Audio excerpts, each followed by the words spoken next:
Yeah, so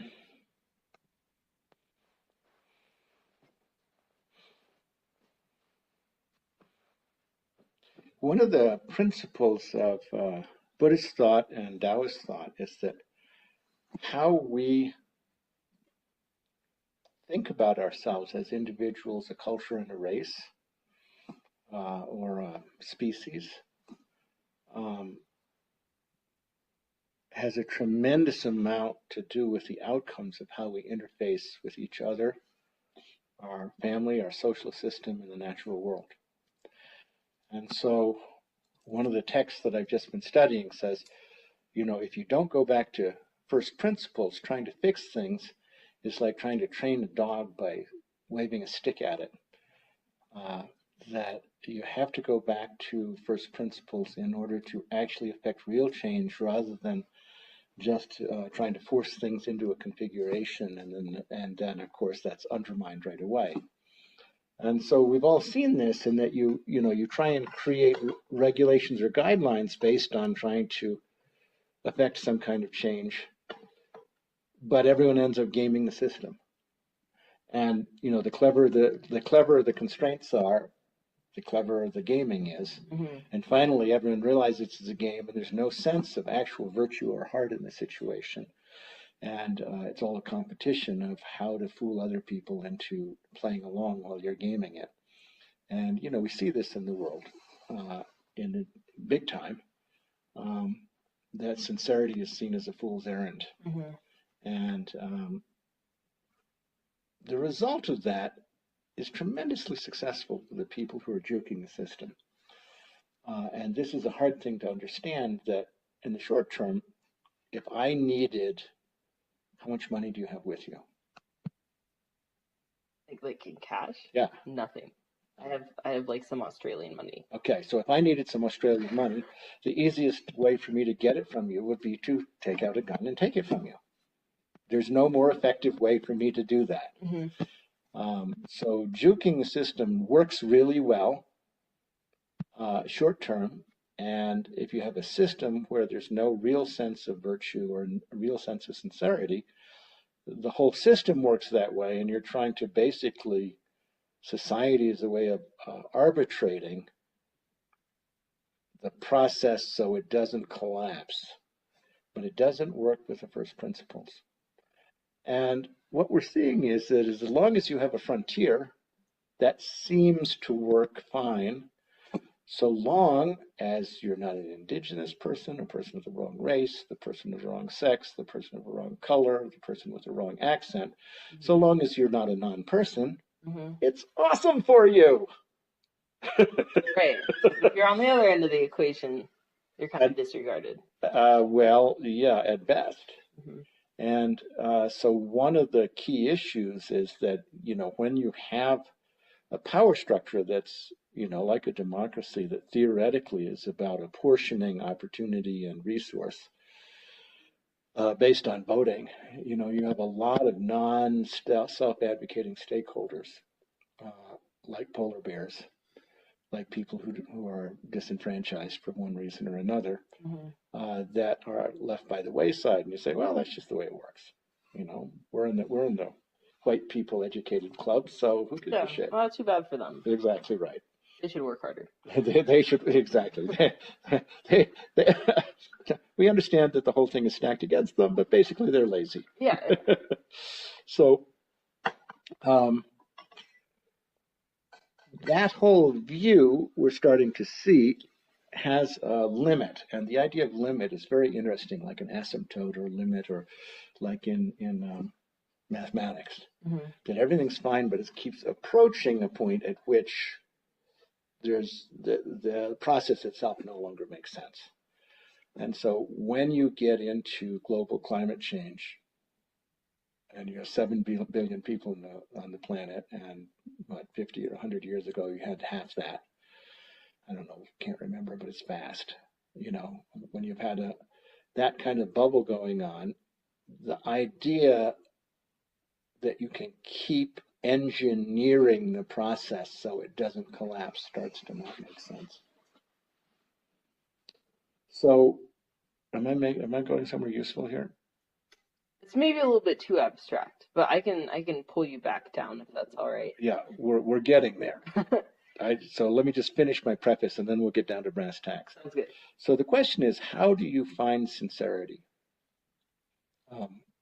And how do you actually understand interdependence, not as something where you're relating what you're interdependent with as a natural resource that you're mining, but as something that you're in cahoots with, that you're actually balanced with, that your welfare as a race or a culture is interdependent with, how the aviar squirrels are working.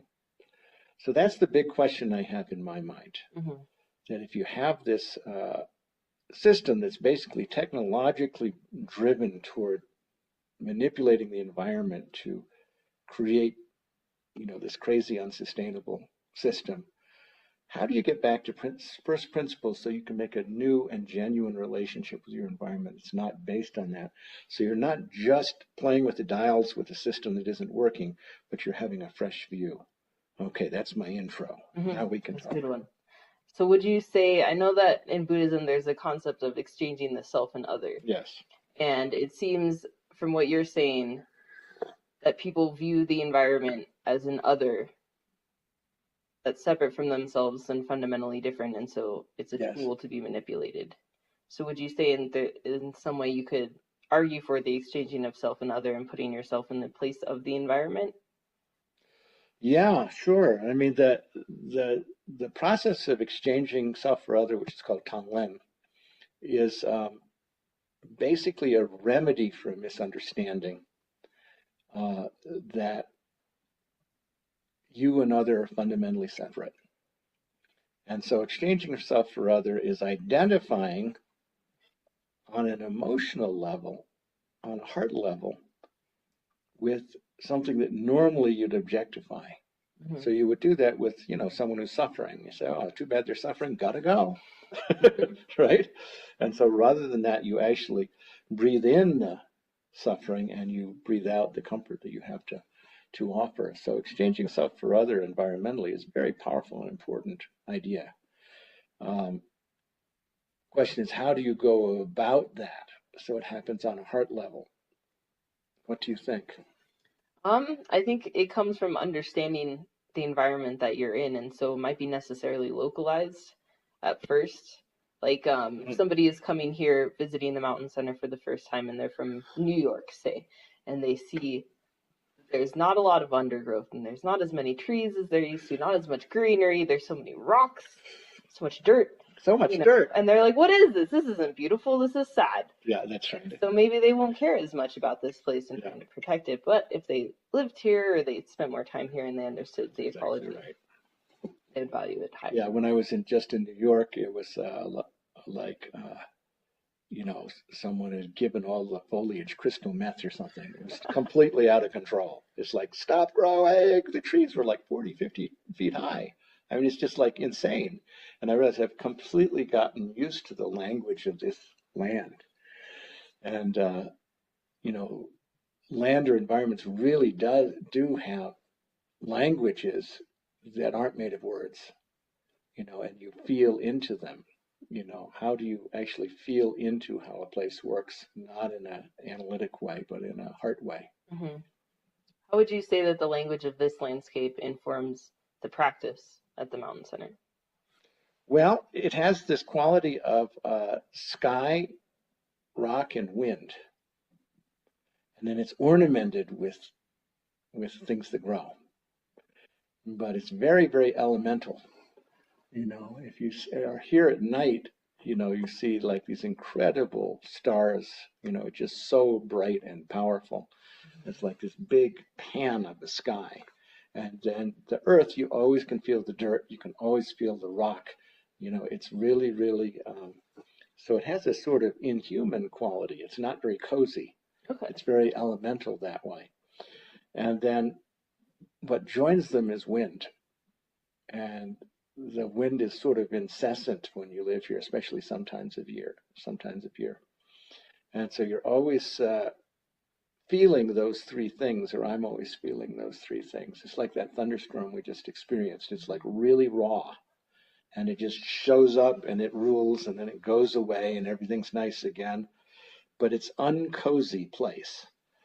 So, so when you practice here, you have a feeling of meeting yourself in a raw way, right? It's like a brave way to me, and you're sort of breathing in the non-human magic here. Um, it's sort of unmediated somehow. And a lot of times we're practicing intense, so it's, when the wind blows, you feel the wind. When it rains, you hear the rain. And yeah, so the practice and the four seasons are very, very much that way. The other thing, it's very high and it's very dry. So there's water, but it doesn't stay. Uh, so it's arid. So it's that quality of being exposed. When I was in New York State just recently, it's really humid, it's wet, everything's growing. You can't see, there's no views. There's all these growing things in the way. What are they thinking? Why can't they just like leave a gap so you can see? Here you have these big vistas. So that raw, rocky, big sky, big vista, windy energy is really the magic of this place. The magic we call drala. That's the word we use, drala. That kind of magic. Mm-hmm. It's like nature spirits. Nature spirits. Yeah. Do you think that there are dralas specific to this place? Oh, yeah. For sure. Yeah? What kind of drala? How are they different from other drala? Well, they speak this language. I mean, when we think of a spirit, we think of this being, but it's not quite how we think about it. It's more sort of, there is a being to this land. If you think of it as a whole ecology, as a whole world, it's a breathing, living corpus that has four seasons and is constantly regenerating itself, and all the communication is happening in these elemental ways that you can't quite put into words. You could put it into poetry up to a point, but you can't quite put into words. And that way of knowing is really, really important to me, and really important to how meditation works. Because a lot of the way analytic or verbal knowing works is a distancing process. That you, by labeling something, you definitely have a way of expressing it, but you've reduced it into a class of things. And that kind of reductivism doesn't speak to the bigosity of the place. I like that word. You can say, well, you have the rocks and you have the sky and the, highland upper, alpine meadow and the, various, and it's all true. It's fine. It's a completely valid thing to do, but it doesn't ring that bell. No. And ringing that bell is something we sort of learned out of in modern culture. Most traditional cultures had ceremonies that were about ringing that bell, and chants, and like we do smoke offering ceremonies quite frequently here. And that is invoking those energies that don't like to be reduced to concepts. Does that make sense to your experience? Yeah. Yeah, there's always something intangible yet powerful when you come out into a forest. That's right. And the question is that seen as just sort of a ancillary aesthetic enjoyment that isn't really the core of why you're there? Or is it seen the heart of the whole thing and everything else is subsidiary to it? And it's that inversion that's really important to me. To me, that non-conceptual experience, that heart experience, is the core thing. When I talked about earlier, the first principle. If you get that right, you're less likely to exploit the landscape. So I don't know if you know too much about this forestry project and its goals, but with the knowledge that you have, do you think that that counts as exploitation of the landscape or more of a first principle driven approach? Well, what I would say is its intention is good. Hmm. Its language is tone deaf. Okay. And that's an interesting mix. So the answer is it's not easy to answer. In other words, I don't, put the forestry program in the exploitation realm, but fundamentally it's a scientifically driven analysis that's going to have an industrial solution Hmm. to a problem that's created by a certain kind of tone deafness, which is we haven't let anything burn here for 150 years. Hmm. And so you've got an ecological problem, but there's a real tone deafness because it's saying, well, we're just harvesting this stuff, and it's no big deal. It'll be better for the forest. It'll be over soon, and no big thing. And I remember when um, my daughter, who's deaf, had a cochlear implant. They have to drill into her skull, cut big things. She was like 4 years old, and you think, well, this is a good thing, and she'll be able to hear. It'll be great. But no parent ever feels it that way. Hmm. It's hard to see no matter what. So you have your technicians, your surgeons who say, we put her under, and she'll be fine, and she'll get over it. But that's not the way parents feel, and that's what I miss in the process. Is that it's tone deaf. It doesn't understand that. Yeah, you might have from some point of view, you're managing the ecology Hmm.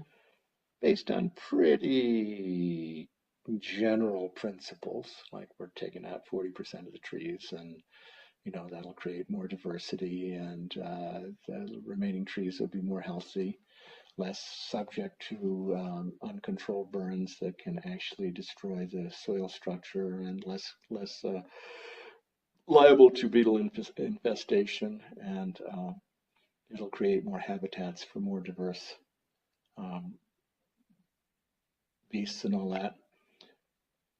And yet there's no magic there. In other words, no one's saying, well, what kind of offering ceremonies will we do for the land to make sure it's not a distance surgical approach, but it's done as a family thing? Mm. How are we going to take care of our child going into the operation and coming out of the operation? How do we communicate with all those trees that are being cut down and all those habitats that are being destroyed in a matter of months?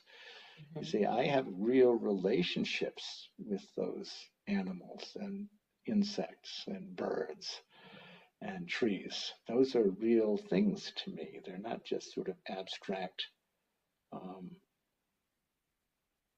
ecological problems that we're sort of cleaning up and then everything will be fine. Hmm. So I am concerned that the sort of technological or scientific or industrial lens that's being used to frame this is just dumb as paint when it comes to the magic. I mean, just like not there. Hmm. And to me, that's weird. I mean, understandable given the world we're in, Uh-huh.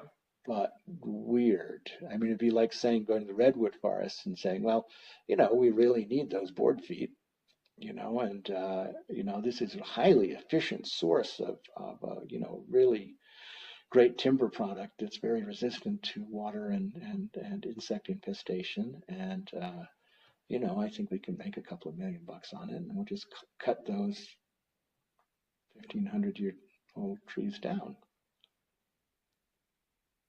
What's the problem? Hmm. Do you see a problem? Of course. Why don't you see a problem here? Well, it's not being done specifically for commercial purposes. The idea is that the health of the forest will be improved just as the health of your daughter was improved with the cochlear implant. Precisely. But the language, you're right, the language and analysis and tools that are being used to do it are the same. And if there were a problem with the magic, that language couldn't see it or feel it. No. And so that makes me, that's why I say it's complicated. I hear the logics and I say, yeah, I mean, that may well be true. I was here when there was all the beetle infestation. Do you like that tea? It's really good. Isn't it good? Mm-hmm. What kind of tea is it? I think it's a hojicha. Oh, nice. Um, And, all these trees were dying. And, I mean, it's not like, and, we almost got burned out a few years ago. So it's not like there's no issues. Yeah, of course. But the question is here at a meditation center, and this is something I've been asking myself, is we're supposed to be the place that isn't tone deaf.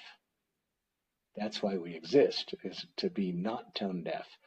Because the technological imperative, the analytic imperative, everything made sense all along the way. There's a wonderful book called Another Mirror. Have you read it? Mm-mm. It's about the subjugation of various groups of people, like the African American slaves and the indentured servants and the Chinese who built the raid, in America. But one thing it talked about a lot is the pilgrims who came here originally with there's this idea of this is God's kingdom. It was made for us to subjugate, Mm-hmm. right? Mm-hmm. And we have lots of analysis and logics every step along the way. But the bottom line is we've destroyed the fabric of the ecology. And in the old days, there were lots of rituals, in a lot of cultures that were constantly invoking the energy of the magical world so that we didn't get that thing wrong. Right. And that was like a very, very big part of everyone's life. You're making offerings constantly, and there's the sense of respecting this because they're non-self-advocating in the linguistic world or the technical world. Mm-hmm. They can't speak for themselves. So you say, well, I've studied that stuff for a long time, and the ecology is really complicated. But let's use the DDT because it really, it's really effective way of getting rid of and all of a sudden all the birds start to die, and you say, well, unexpected consequences. Whoopsie. Whoopsie, exactly right. So that kind of tone deafness to me is the thing I'm most interested in. And I don't see any black-headed bad guys. But I keep thinking, well, I spend a lot of time, doing various kind of rituals to open up my heart and to get me in contact with the world. The straight up scientific world doesn't buy that magical stuff at all. No. It's seen as primitivism or superstition. Mm-hmm. Unnecessary. Unnecessary and, not replicatable and all that sort of stuff. Mm-hmm. And there's Alan Wallace. Have you read much Alan Wallace? I don't think I've heard of him. He's really great. This book here.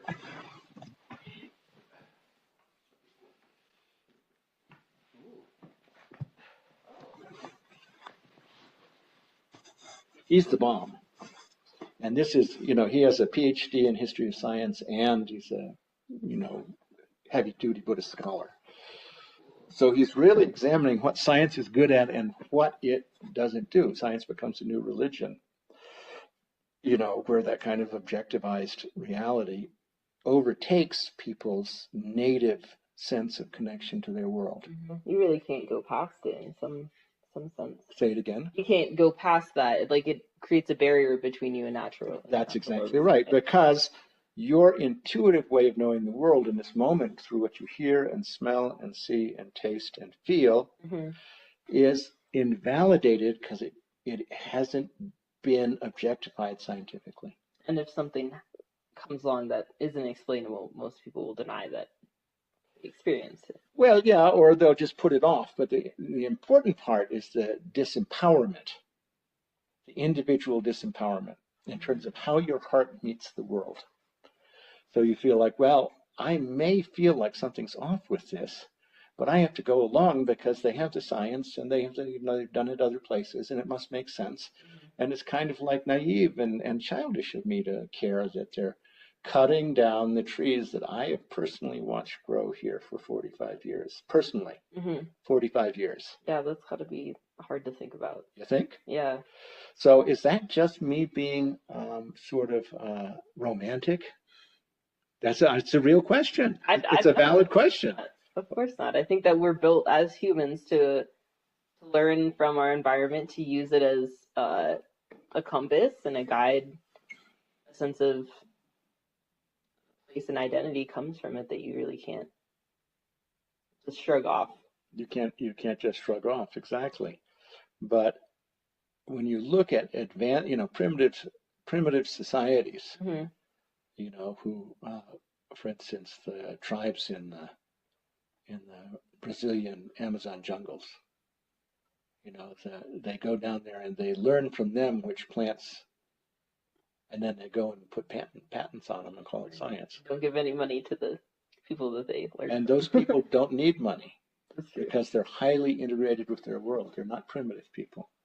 Their language is insanely sophisticated, but they haven't built this whole apparatus, so they're not seen as, it's like that's why we called the American Indians savages, right? Mm-hmm. And that they were to be subjugated. So so are we subjugating here or not?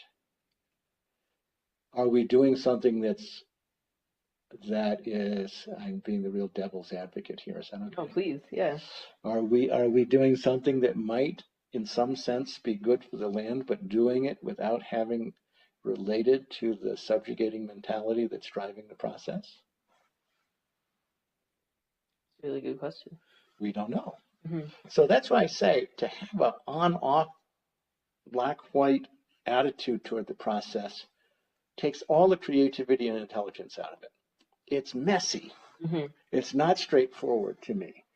It's like, how do you get yourself in the middle of this situation in a genuine way rather than taking sides? Yeah, that's really difficult to do. And that's what motivates my questioning, is that I want to be in the middle of it in a way that will break my heart and make me more curious all at the same time. Quite the goal. Don't you think? Mm-hmm. So you're talking about the importance of offerings and rituals, Yeah. speaking the language Yeah. that you employ here in your practice and at the center as a whole. Yeah. Do you have any ideas of specific offerings or rituals that could be taken at the beginning or during the course of this process to make you feel like it's... I've been thinking about it a lot. There's a lot of sophistication in those rituals. Mm-hmm. And we are inviting some Tibetans who have some experience with specific rituals that have to do with this kind of thing, and they're going to come up and do that. We've invited them. I think they're coming next week. I heard. I've been away, so I'm not quite up to date on that. Cool. It is very cool, and I'm planning on doing lots of La songs, which are called La, that syllable there, divine song purification.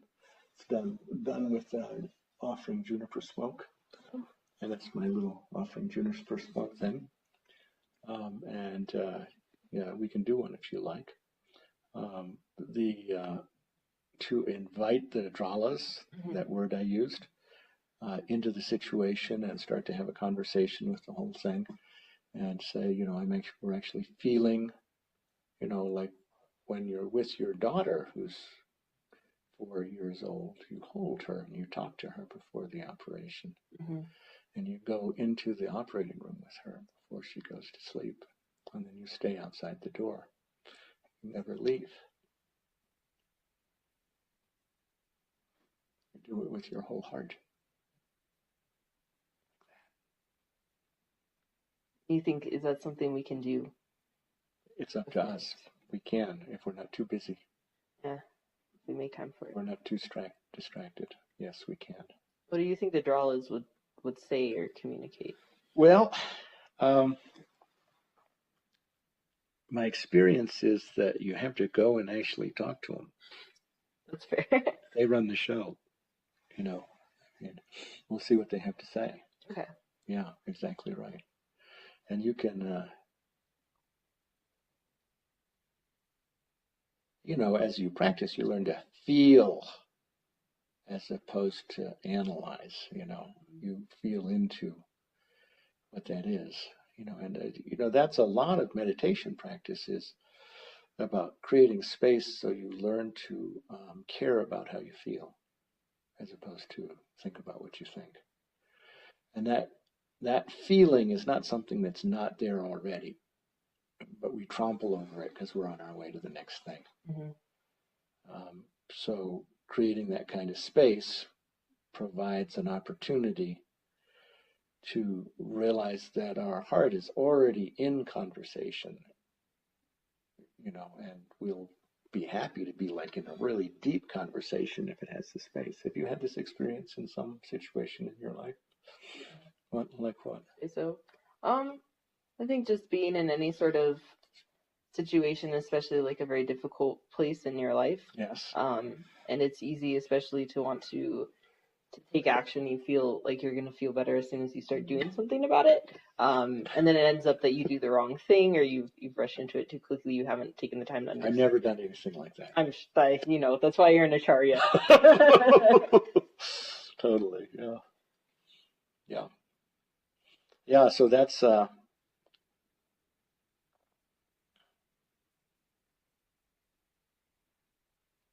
yeah. So when I think about the process, if you think about it in a Buddhist way, the operable principles, terms of the theory is respecting interdependence and realizing that mind or intelligence is not centered in our brain. That the intelligence is just as much in the hummingbird or the pine tree as it is in our. So once you realize that the intelligence isn't coming from me and then I'm looking at an objective dead world, mm-hmm. that it's throughout the whole thing, then you become humble. Humility really helps. The Dralas like to talk to you when you're humble. In terms of the Chinese world, it's understanding that the basic energies of how the four seasons and ecology work are also the energies that operate in human society. And so being sensitive in a healthy human society. Mm-hmm.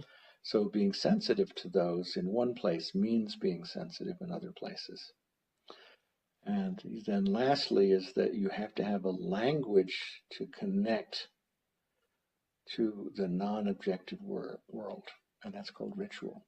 And it looks like Ooga Booga in our world. So we have lots of ritual that we assume isn't Ooga Booga. Mm-hmm. How you go to a restaurant and you take the napkin and you put it on your lap. Mm-hmm. What kind of tradition did you come from that had ritual? I mean, Christian tradition has plenty. Yeah, communion is Ooga Booga. Totally Ooga Booga. A different sort. Yeah, exactly. It's a Sanskrit term, Ooga Booga. Is that a real life? Good. So would you say that this place is good for teaching people that kind of language, the language of ritual and connecting to, a reality that's both subjective and objective and interdependent? Interdependent, yeah. So the answer is yes. I mean, where you start teaching people is just to trust their own heart. And you can't overdo the ritual for that because it becomes a shtick, that no one has any faith in and they're just going through the motions. So a lot of what we do is we just start with sitting. So you can actually learn to just be with yourself. Mm-hmm. And within that context, you develop some confidence in the basic sadness of being a person. Sadness is really resonant with the world. And once there's that, you can have some longing for ways of speaking more deeply to the world. And yeah. That's where it starts. That's where it starts. Yeah, it's a gradual process. And it's hard in our culture, Tibetan tradition or Chinese tradition or any tradition that isn't modern industrial. Ritual is just like, that's how we do. That's how we roll. I mean, that's how we stay connected to our world.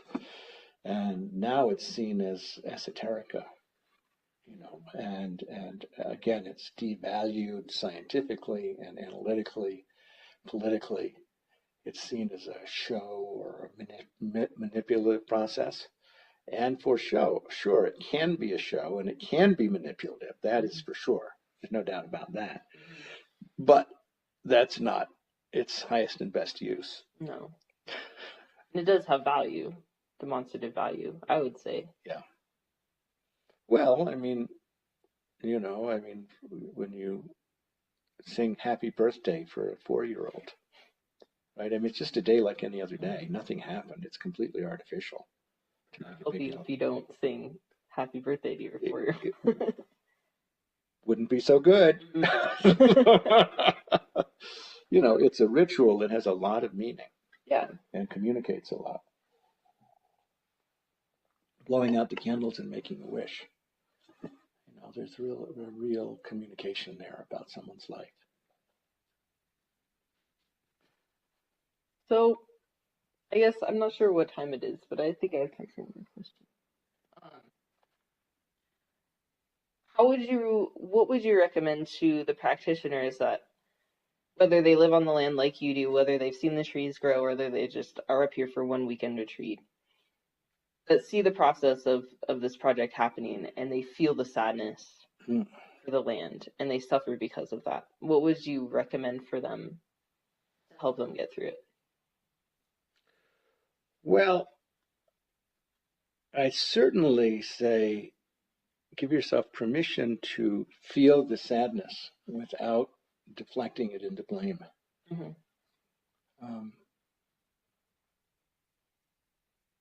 the part of it is just impermanence, that things change, and part of it is um, I mean, one way we try and justify these things is say, look, we got the logics in place, you don't have to worry.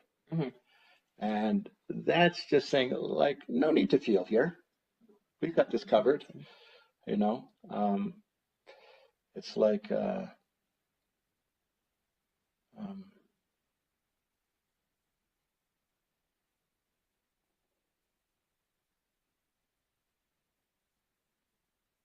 to me, that's a misunderstanding. You know, um,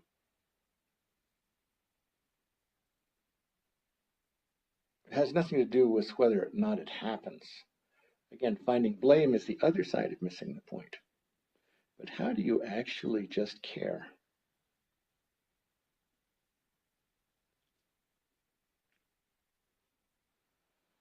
Because if you just cared, then nothing could be left out. You'd have to just care for everybody.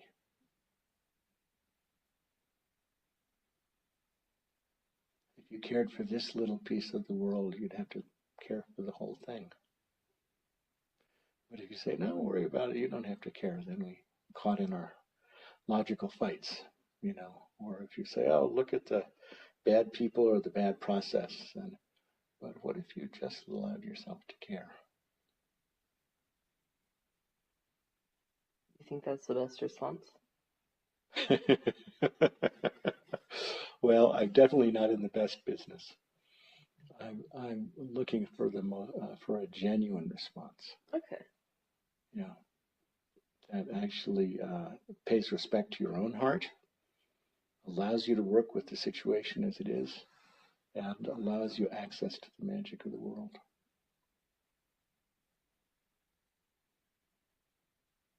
Beautiful. Thank you. I'm gonna check what time it is. I have to meet